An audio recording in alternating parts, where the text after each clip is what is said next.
Welcome everyone to the fifth webinar in the Implications of Generative Artificial Intelligence for Higher Education series, the co-production between TEQSA and CRADLE, Centre for Research and Assessment in Digital Learning at Deakin University. And yep, this is number 5. And today we're talking about assessment reform for the age of artificial intelligence, which is a piece of work that I've been really privileged to be involved with.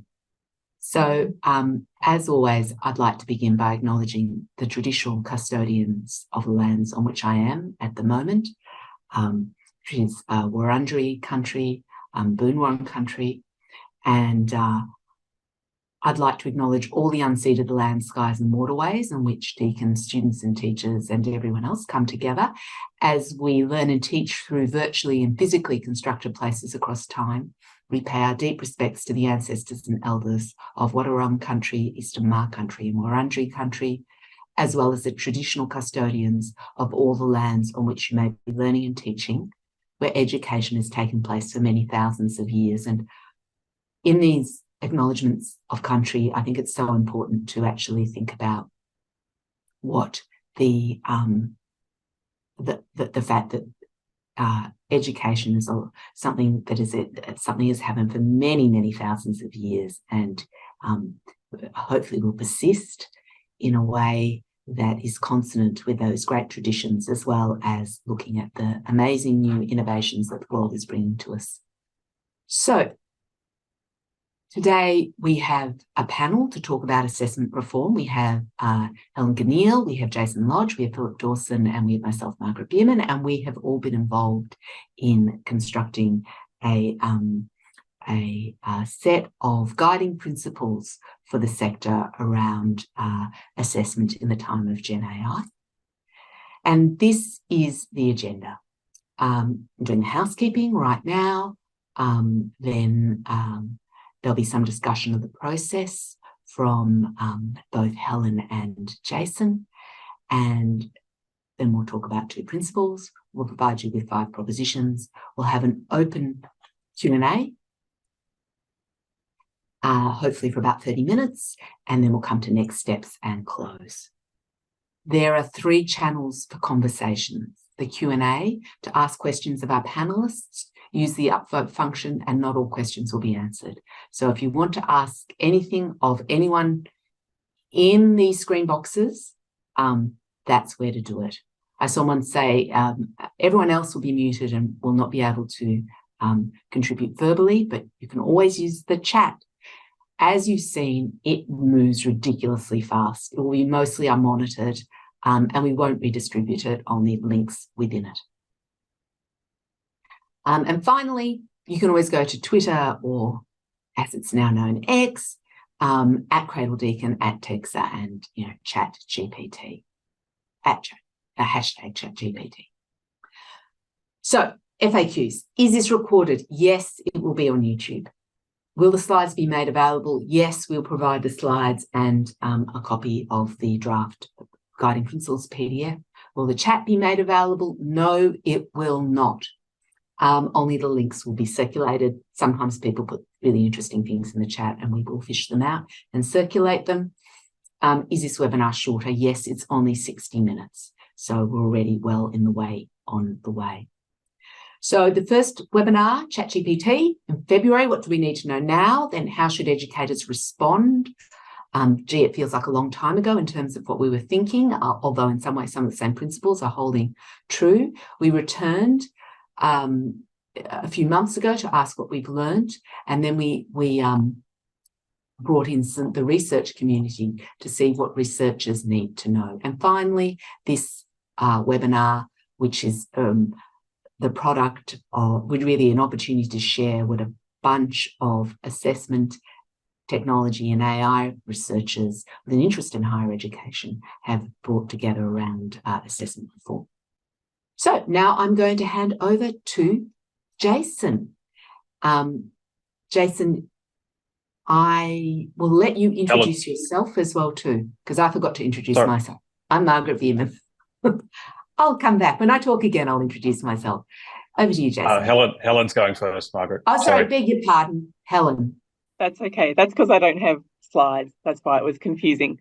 Good afternoon, everyone, and thank you for joining us for today's launch of the Principles for Assessment Reform in the Age of Artificial Intelligence. I don't have slides because I'm going to keep my remarks brief. I'm keen to make sure that the three experts with us today have enough time to introduce this work to you all, as well as making sure that we have time for some Q&A from you at the end. Many of you joining us today will have attended other webinars in this series, and so you will have previously heard me talk about the role of TEQSA in assuring the quality of Australian higher education awards by monitoring compliance with the Higher Education Standards Framework, among other things. The standards related to course design make clear the nexus between the articulation of learning outcomes, the teaching and learning activities that support students to develop these attributes, and the assessment activities that allow a provider to ensure that a student has met the necessary learning outcomes to be awarded a degree. With the launch of a range of generative AI applications such as ChatGPT and Midjourney, higher education institutions around the world are at a critical junction, and I extend a warm welcome to our many international colleagues that are on the call today. Thank you for joining us. So these tools are capable of producing many of the assessment artefacts that we've traditionally relied on with minimal student engagement. And the challenge we must meet as a sector is transforming our assessment practices so that we're able to validly award degrees only when a student has demonstrated that they have achieved the relevant learning outcomes. At the same time, given the tremendous opportunities that these tools represent, we also want to ensure that our graduates are developing the capability to be ethical and effective users of this technology as they enter or continue their professional lives.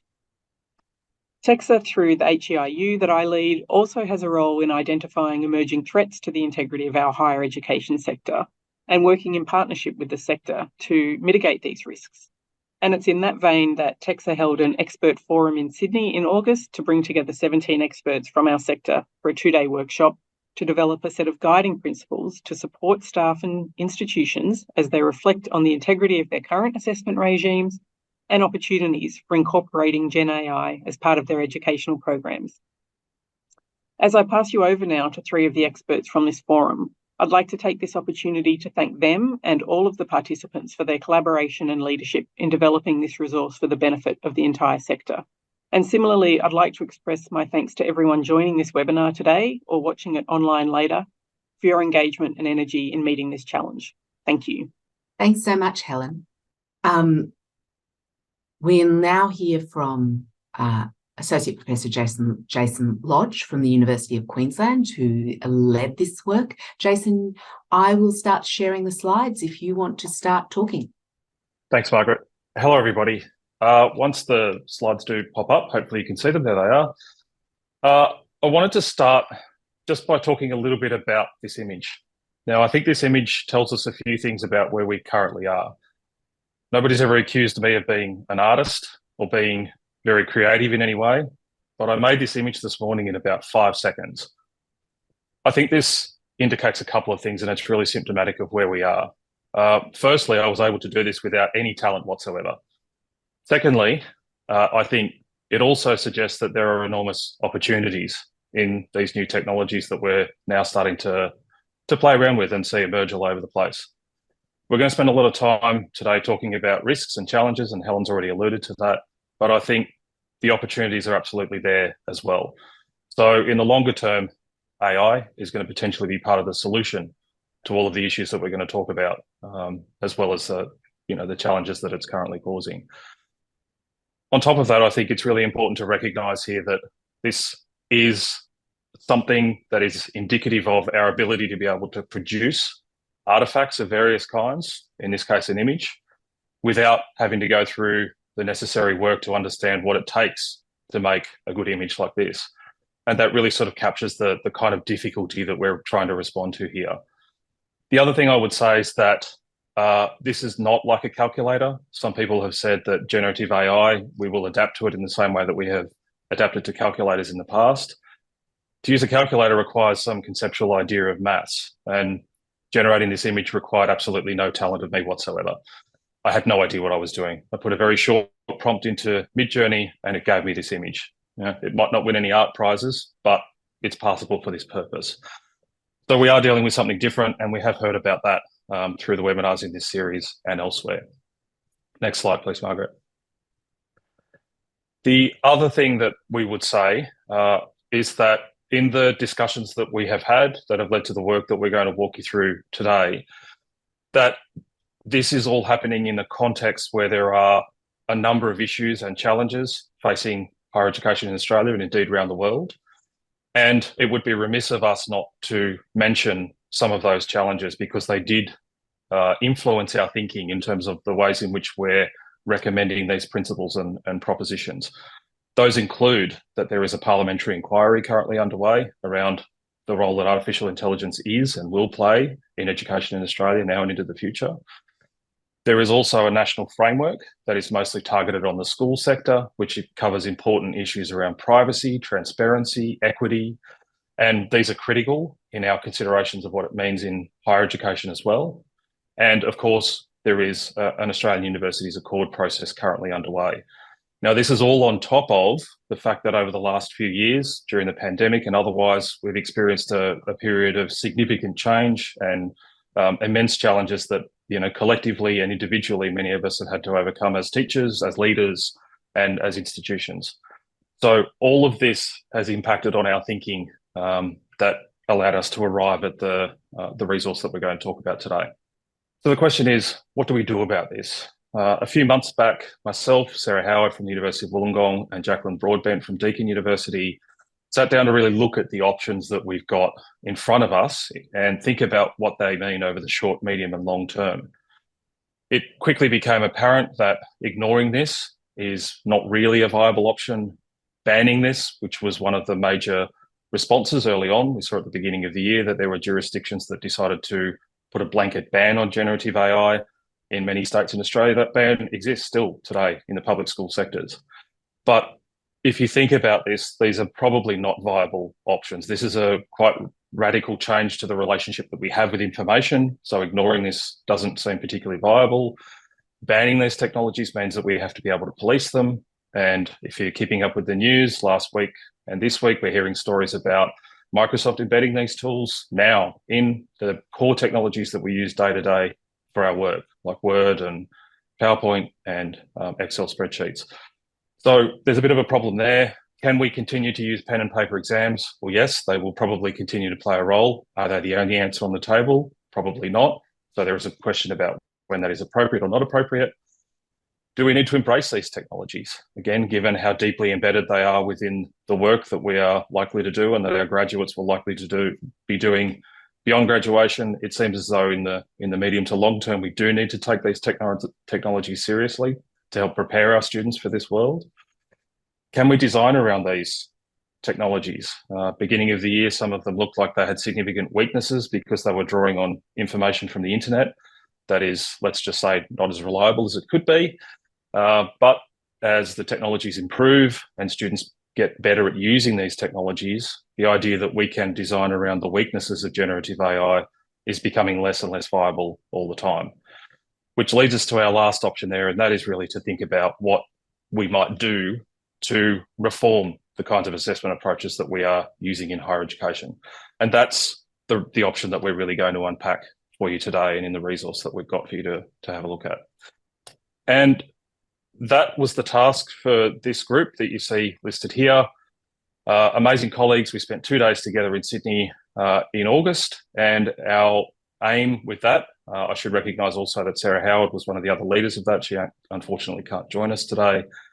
Our aim over the 2 days was to think about what does it mean to reform assessment? What does it mean to adapt our approaches to assessment to this new world that we find ourselves in, where we are a little troubled in terms of the inferences that we can make on the basis of a single artifact about what that tells us about student learning and student thinking. It was an intense 2 days. We debated many issues and many of the topics that you will hear about today. We didn't have 100% agreement on everything, as you can imagine, but we feel collectively that what we're hopefully able to provide you here is some sense of where we might be headed and how we can do that together. We would also encourage you to think about the resource that we've produced within a broader context. One of the things that we looked at quite closely was Dave Bowden Associates Assessment 2020 from 2010 was originally when this document came out. The principles and propositions that are listed in that document still hold. We feel that those are still important considerations for assessment design. Have we realised the principles and propositions that are outlined in there? Debatable, possibly not. So that's one element that we would certainly consider people to think of and look at in conjunction to what we've done here. We also think that it's important for us to consider the broader conversation about artificial intelligence in Australian education, and that includes the framework for schools, which, as I said, covers very important topics as around equity, around inclusion, about privacy, and so on. So we didn't spend a lot of time covering those topics in the resource that we're going to talk about, but they are absolutely critical to the discussion that we need to have about these technologies. And thirdly, importantly, we always go back to the higher education standards framework and thinking about the role that plays in guiding what we need to do. So there are multiple reference points in the framework that we are attempting to build on and align with in the resource that we're going to talk about. Okay, so here it is. There will be a link for you to be able to see it, and a lot of work's gone into this. We got a lot of feedback from colleagues. We thank everybody who's been involved in this on the way through. I think what I would say about this is that one analogy we've been using here is that we're in a time of significant change. There are a lot of things that we need to think about in relation to what we need to do and how we're going to act on the basis of this new challenge that we have. We can't provide a map of all of that. The technology is changing. There is other factors that are contributing to change more broadly. But what we can do, and what we hope we've done with this, is provide a compass. And that compass is giving us a sense of the direction that we need to go in. But that is a direction that we need to take together. And I think as a sector, we need to start thinking about what this might mean in a very concrete way for every course, every unit, every subject, and every piece of assessment task within them. But that's a collective challenge that we need to work on together. And we hope that this is a useful compass to help guide which direction those conversations might head in. So with that, we do have a QR code on the next slide that you can use to access the resource itself. And I will hand over from there to Phil, who will walk us through our two major guiding principles. Phil. Thanks so much, Jason. And I've just popped that link in the chat as well, so we can move on to the next slide. Okay, so the structure of this document is that we have two guiding principles that sort of underpin 5 propositions. So guiding principles are kind of, if you're familiar with Assessment 2020, they're similar to the underpinning principles, that sort of idea. And then our propositions are, that level down in terms of actionable things. So we'll jump on to the next slide. So this is our first guiding principle. Assessment and learning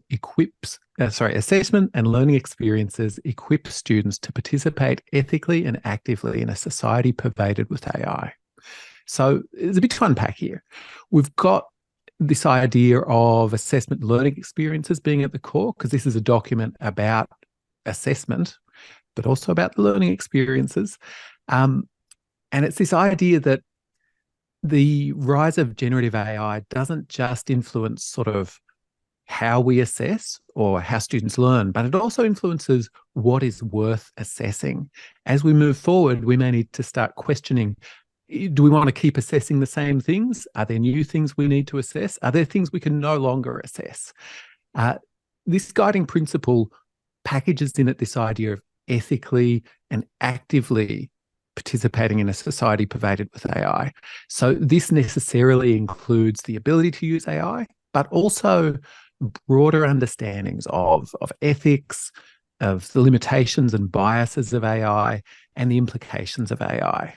So here we're really calling out that it's not just a sort of assessment of learning challenge that we have here, but it's also what do we even assess and what's important for us into the future. Now, this second guiding principle, forming trustworthy judgments about student learning in a time of AI requires multiple, inclusive, and contextualized approaches to assessment. There's a lot to unpack in this one as well. Forming trustworthy judgments. It really matters that when a student graduates from a degree, we can hand on heart say, that student has achieved the learning outcomes of the degree. In the Australian context, that's a regulatory requirement. This isn't optional. We have to do this. But doing that, forming trustworthy judgments about student learning in a time of AI requires multiple, inclusive, and contextualized approaches to assessment. So here we're acknowledging that no single assessment type even, can account for all of the desirable and undesirable uses of AI. We need multiple assessments.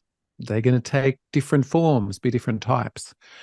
We might want to undertake some sort of triangulation across multiple different types to get that trustworthiness, and also to allow for inclusive assessment practices there. There's no form of assessment that works equally well for everyone. All forms of assessment are compromises. And in a time of AI, we have some more affordances for inclusivity, but we also have some greater challenges as well. So those are our two guiding principles. We've got a first one really focused on AI as a catalyst for change in terms of what and how we assess. And then this second guiding principle being very much about how are we going to form trustworthy judgments about what students are capable of, so we can know that students are going to leave us, we can hand on heart say they've met the outcomes, and that we have done so in a way that's robust and inclusive. I'm going to hand over to Jason, who's going to talk about the first of the propositions. Thanks, Phil. So as Phil mentioned, we've got 5 propositions here. The first one is that assessment should emphasize appropriate, authentic engagement with AI. As I said, one of the things that we were considering when we mapped out the implications of all of this over the short, medium, and long term is that at some level we need to embrace these technologies because they are, as I mentioned, deeply embedded into many of the core applications that we use across so many different areas. So partly you can read this one as this thing is here now. It does have pretty profound implications for our relationship to information, and we need to think about what that looks like and how we can appropriately incorporate that into the way we assess students. Now, we're going to talk a little bit about some examples for some of these propositions, but please don't take these as being the archetype for how this should be done. But you can imagine something like in a marketing unit or subject where I don't teach marketing, so we're guessing a little bit here, but you can imagine some sort of marketing brief is being produced. This could be produced using generative AI, and the task for students could be to have a look at that, critique it, consider some of the ethical implications of that, and they may then go ahead and do an oral presentation to unpack some of those issues. So what we see here is that the technology has been integrated into the process in a way that may at least nod to the sorts of things that might happen in the real world when we start to see these technologies being integrated into various practice settings beyond graduation. So that's an idea of the first proposition. It really is getting at these tools are here and we need to think about appropriate ways of integrating them within different areas. And that's going to look very different depending on each discipline, whether there are accrediting bodies and other stakeholders involved in that. But ultimately, it's about how can we get on with it and think about AI as a meaningful way of helping to do things in our day-to-day work. So I'm going to hand over to Margaret now, who's going to take proposition number 2. I think I haven't turned over. There it is. Proposition number 2 is that I can't actually see it underneath all my Q&A. Assessment should emphasise a programmatic or systematic approach aligned with discipline and qualification values. So this really comes back to what Phil was saying about that guiding principle, that we should be looking at multiple means of forming trustworthy judgments. And the argument here is this should take place across a system so that we're not relying anymore on a singular point. So if you think about our current system at the moment, it's an accumulation of lots of single points that don't really speak to each other. We are suggesting that to do, in an age of AI, we need to make meaningful judgments, and those meaningful judgments must be made based on multiple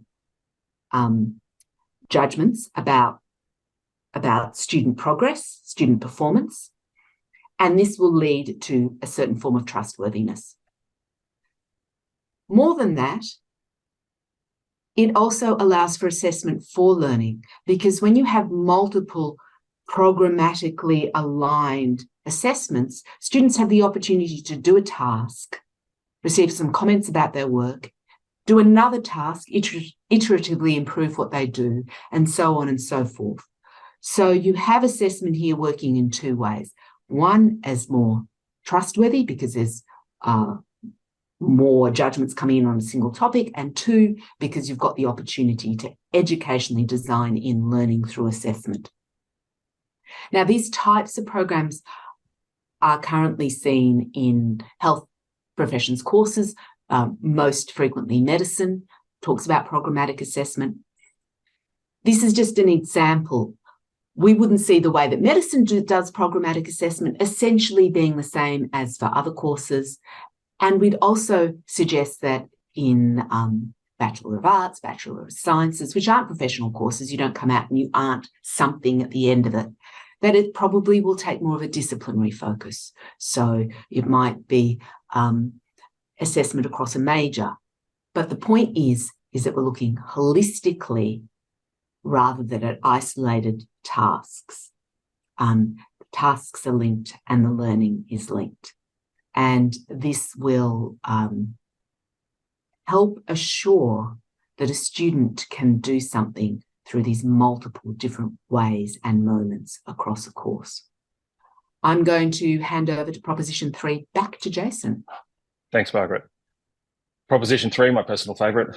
Assessment should emphasise the process of learning. And I think if we consider the core problem that we're facing here, which is really about the production of particular kinds of artifacts and the problem that we now have in terms of looking at those artifacts and understanding the process that students have gone through to arrive at that artifact, given that that can be circumvented by using generative AI, then we need to focus more on the process. The other aspect of this, of course, is that learning, and I would say this because I have a psychology background, learning is a developmental process that occurs over time. But we have relied on these snapshots through the production of artifacts at a particular point in time to make inferences about that change. Well, I think we're now in a situation where we probably need to take that change over time more seriously. Now, that's not always going to be easy, but I think that we do have examples that we can draw on where there are incremental processes, assessment processes, that we can get a deeper sense of what change is happening with students over a period of time.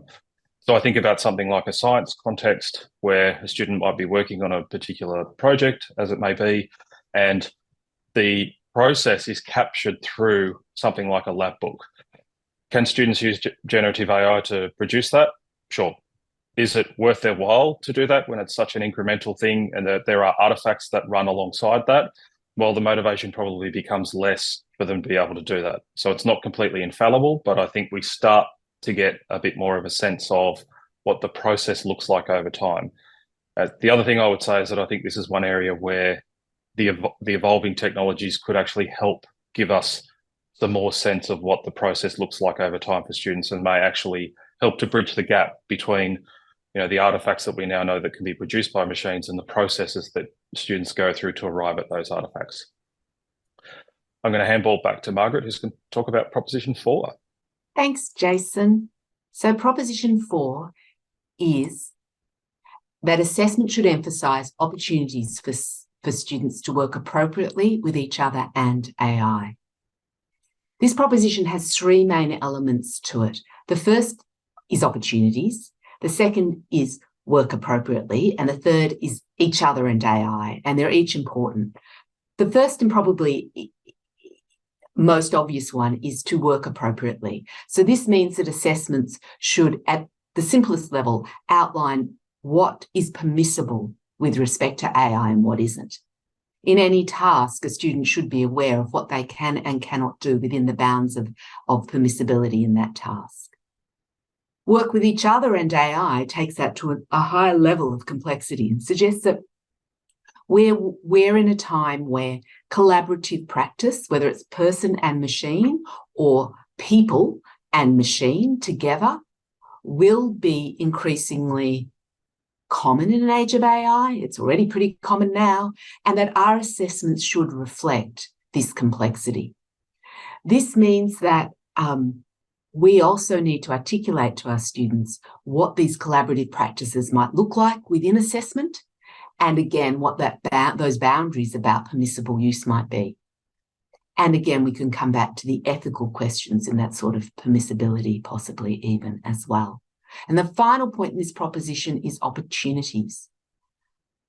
So the key thing here is that students should not be asked willy-nilly to suddenly know how to work with AI and how to work with it appropriately.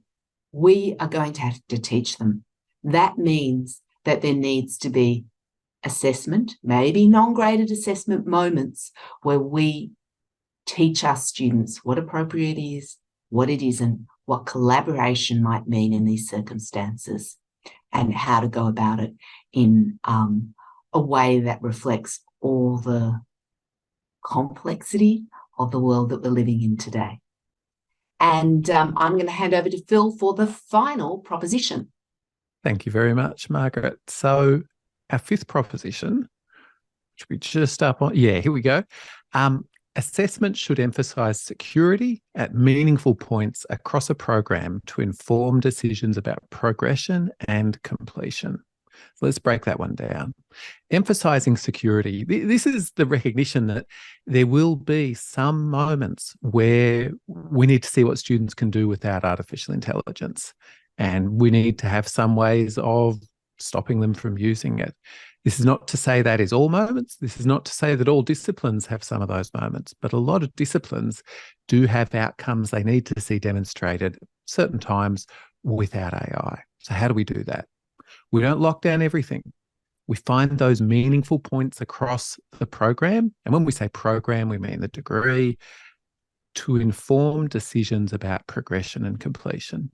So that progression and completion is sometimes we want to see what you can do about AI without AI in first year, so that we can let you use it in second and third year, because we know that you've got a sufficient capability with those particular learning outcomes.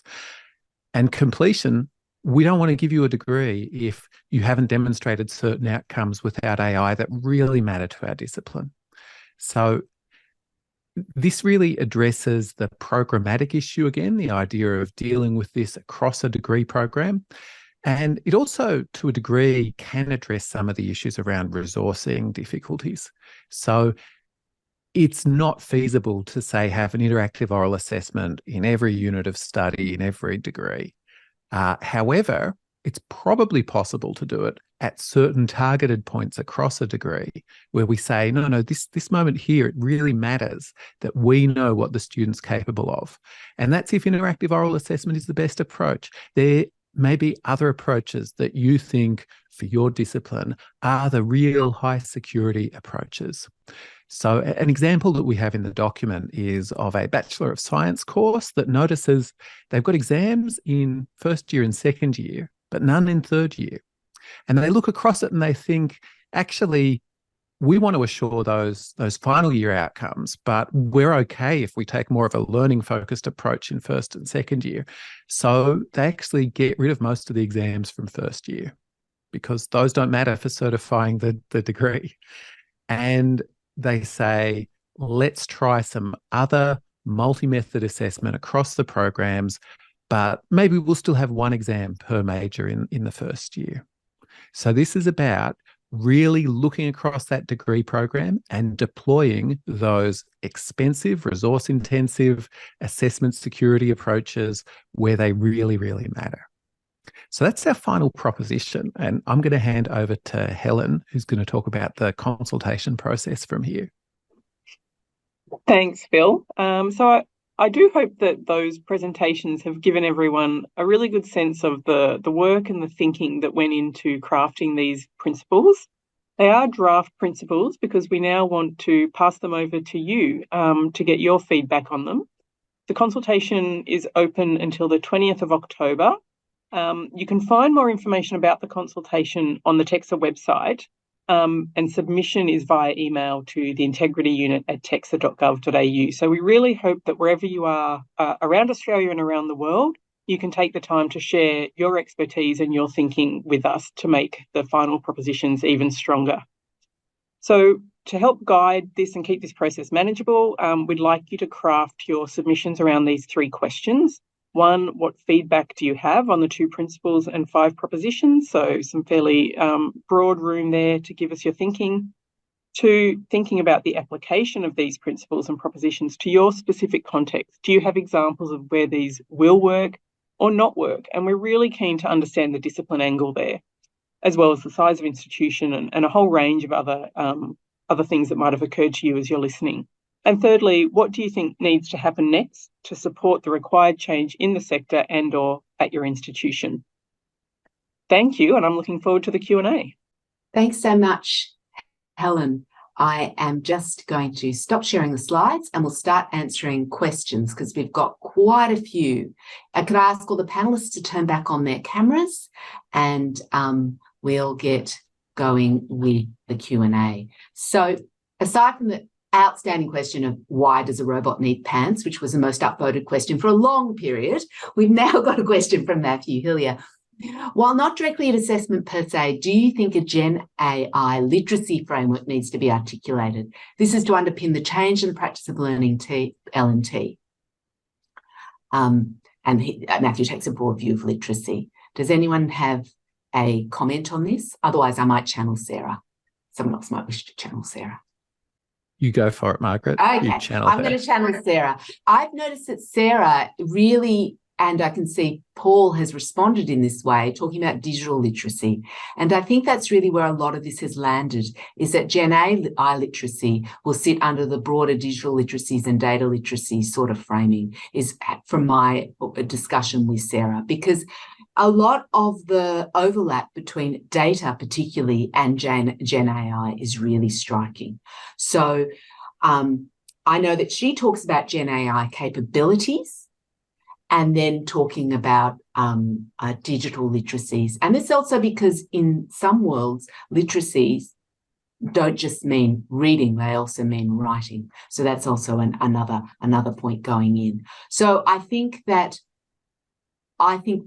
the principles definitely need to be there, but I think where they sit is going to be interesting. It is a tricky question, isn't it? Because I often am struck about the idea of driving. You know, do I need to know intricate details of the fuel injection system to drive effectively? Probably not. But where is the point at which we need to be able to understand how the machine works sufficiently? You know, I probably want to know how the steering wheel works, for example. But drawing that line for the current situation that we find ourselves in, I think, is really complicated. And no doubt partly because the technology keeps changing and evolving. It's a tricky one. Next question. I love that you're all proposing, thank you, but the university systems aren't currently set up to move these ideas forward. How can we get the decision makers involved? Yeah, I might speak to this one. Look, I think this is a first step in doing that. We have a bunch of decision makers involved in this, and we had, you know, people up to that Deputy Vice Chancellor level involved in this document. Professor Rowena Harper from ECU was one of those people. I think we need to create that kind of sense of urgency with the leaders. For me, you know, when I talked about can't hand on heart say the students graduating are capable of what we say they are, I think we're potentially at that point in time at some institutions, certainly not my institution, but at some institutions, they may be at that point where not all students graduating have done what we say they have done.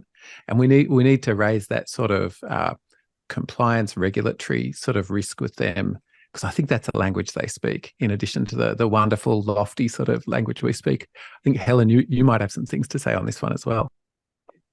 Oh, I certainly agree with the premise of the question. I think it's really critical that our senior leadership are engaged in this. I think a lot of them are. I do a lot of going around and talking to academic boards and trying to bring this conversation forward to the people in those senior positions. And I think a lot of people do understand the urgency.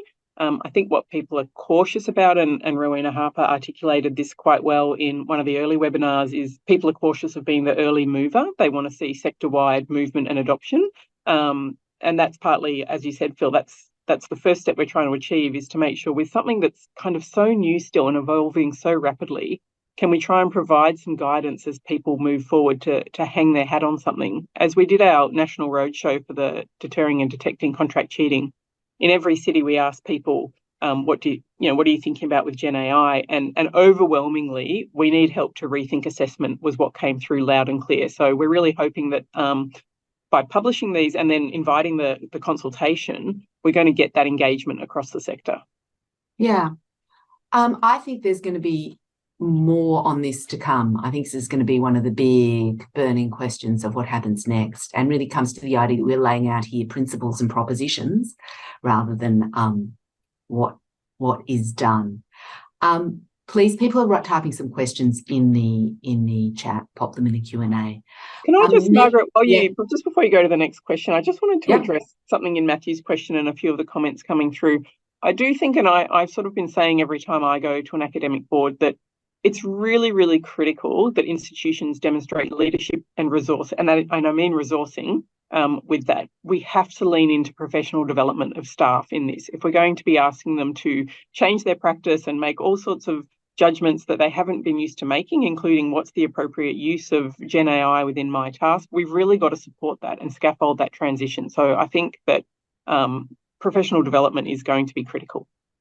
Yeah, and I suspect that it will actually require us also to be upfront with our students about where we are with it and to walk on that developmental journey together, because I don't think we can claim a deep, long-standing experience in this area. I mean, some folk can. So the next question is about large course sizes. What are some ideas for assessment in large courses such as 500 plus? It's hard to break down assessments and give feedback throughout the process at this scale. Well, I think us feedback researchers might have something to say about that. Phil, I'm going to throw to you, I think. Yeah, okay. So I'd like to disentangle two concepts. Firstly, scale and resourcing. Because if the question is, how do we do something with large classes of 500, I'll point to Jackie Broadbent's work.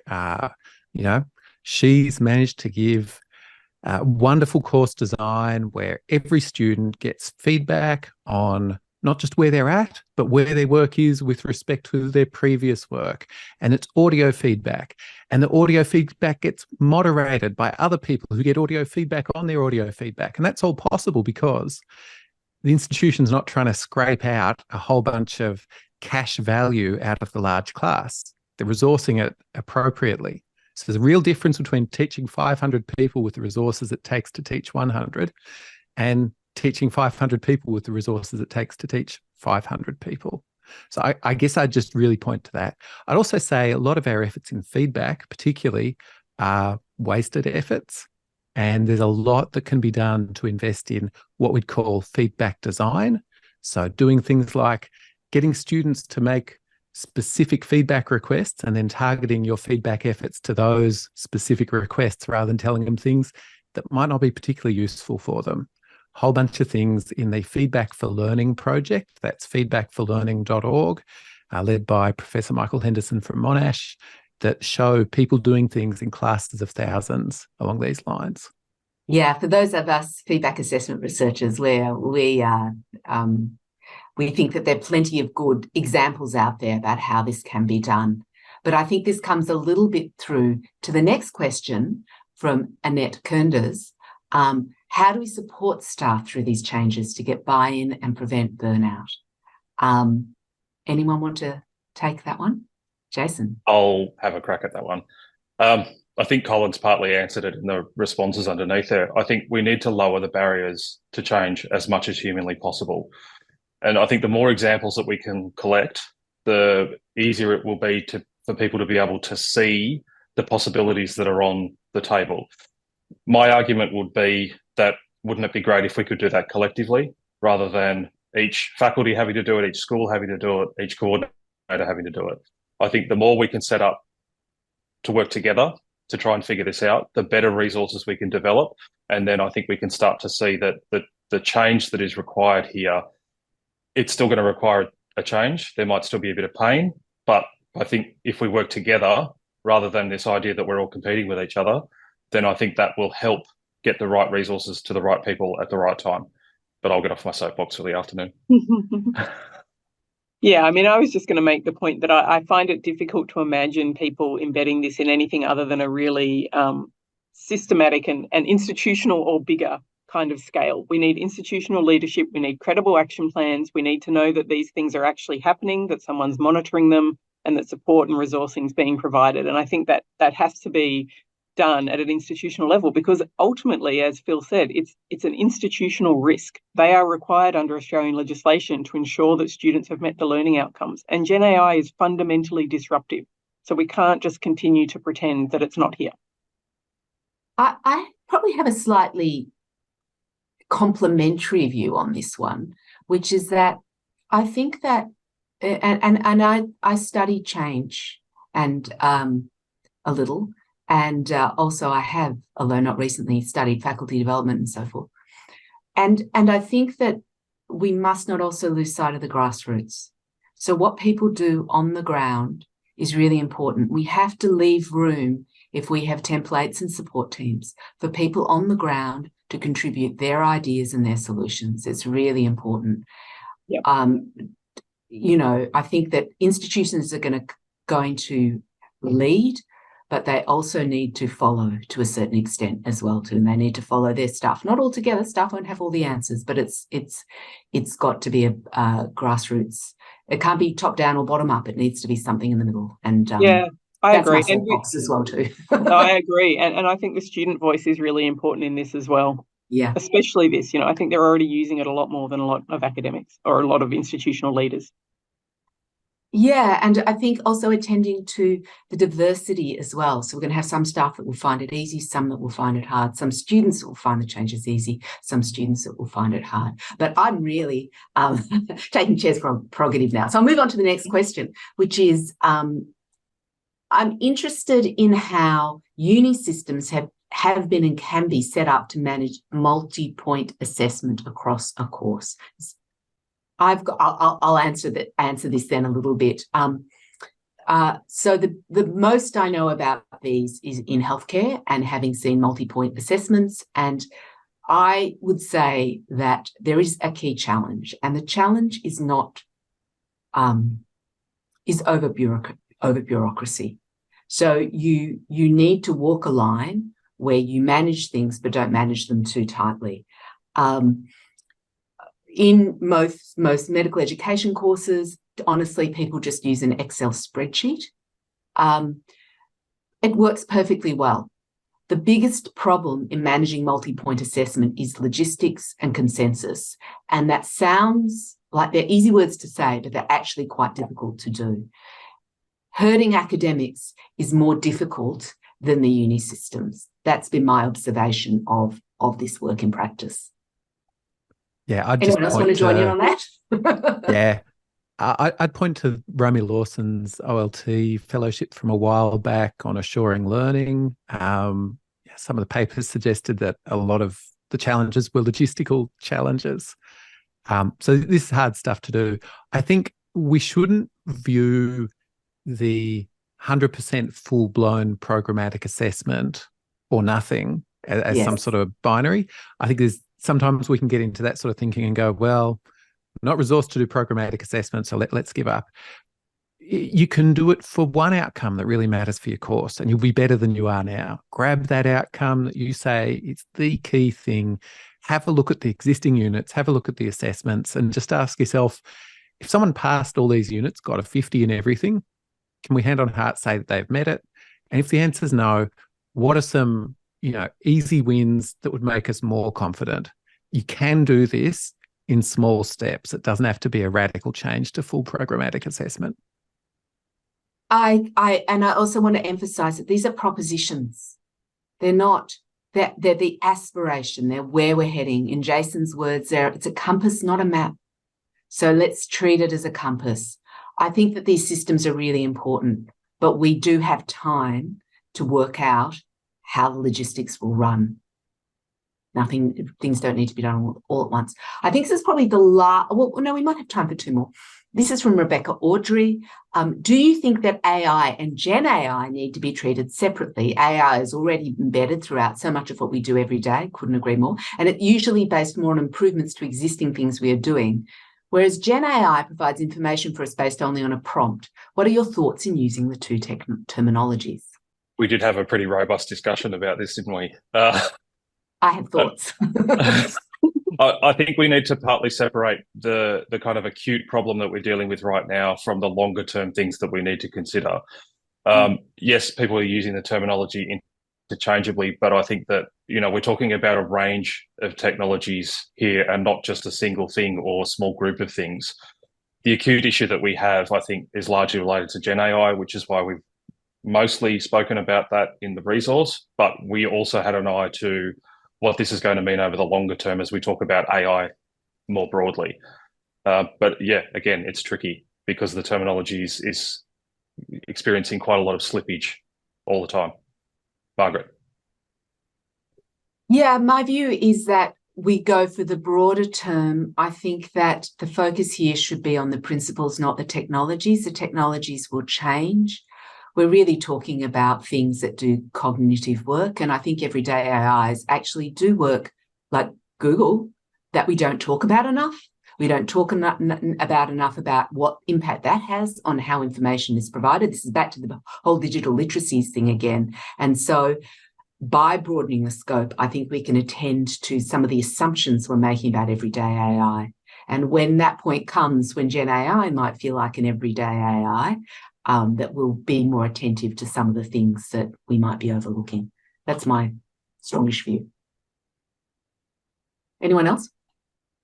Got a question from Dave Bowd, which I think might be the last question. Who knows? Dave asks, there is a significant challenge for TEQSA in the process of translating these propositions into guidance for the sector. Where on this wide spectrum of regulation to helpful advice is TEQSA thinking of pitching their translation? Gosh, that's a big question. Thanks, Dave, for that one. Look, we do take very seriously our responsibility in this space, but we also recognise that this is very new and emerging. I like to think that, I guess I like to focus on the positive, and I feel like the GenAI or AI, whatever we've decided we're going to call it, actually presents us with a tremendous opportunity and impetus to do some of the things that we've known for a long time we should have been doing, right? To implement some of these really good assessment practices that we've known for a long time we should have been doing, but there was great inertia to change. In terms of what the role of TEQSA is in trying to create that impetus and that authorising environment, I think that that's a live question that we're considering at the moment. I think this is a first step. We've spent most of this year essentially just trying to support the sector. We recognise that the expertise for dealing these kind of problems resides in the sector, not in TEQSA. And so trying to join up people like the experts that produce this resource with the broader sector to make sure that we're developing, I guess, to some degree, the expertise and the understanding of the issue, the challenges, but also the potential opportunities and solutions is a first step in trying to drive forward that change in the sector. But of course, you know, as a regulator, we do have a number of regulatory tools and postures available to us that we can consider if we feel that risk is not being mitigated as we move forward. Fantastic. Thank you, Helen. I think that sounds like a really good place to end the Q&A on. I'd just like to stop for a second to thank everyone involved in this. First of all, Helen Ganil from TEQSA, who has really made this happen in many ways and really supported us at every step. Jason Lodge, who has likewise led the show, forged us forward. My colleagues Phil Dawson and Sarah Howard, who aren't here today. The four of us had many sort of meetings during this apart, and everyone's input has just been extraordinary and thoughtful. And of course, the people who attended the forum. I've never felt like I've been in a bunch of more clever, open, and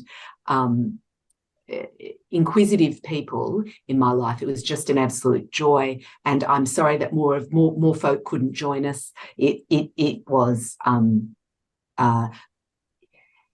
It was a great pleasure, and I really look forward to seeing everyone's contributions via Helen as well too, and input.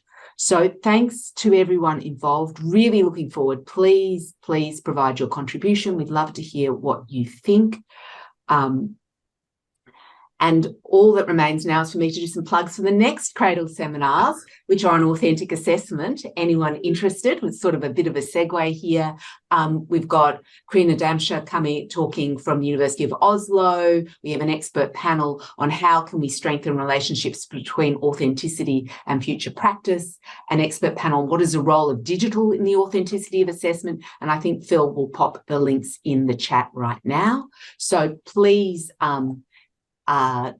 join us for those, and we will, of course, send out the recording, the slides, and the PDF of the document, and also the links from the Q&A for your reading pleasure.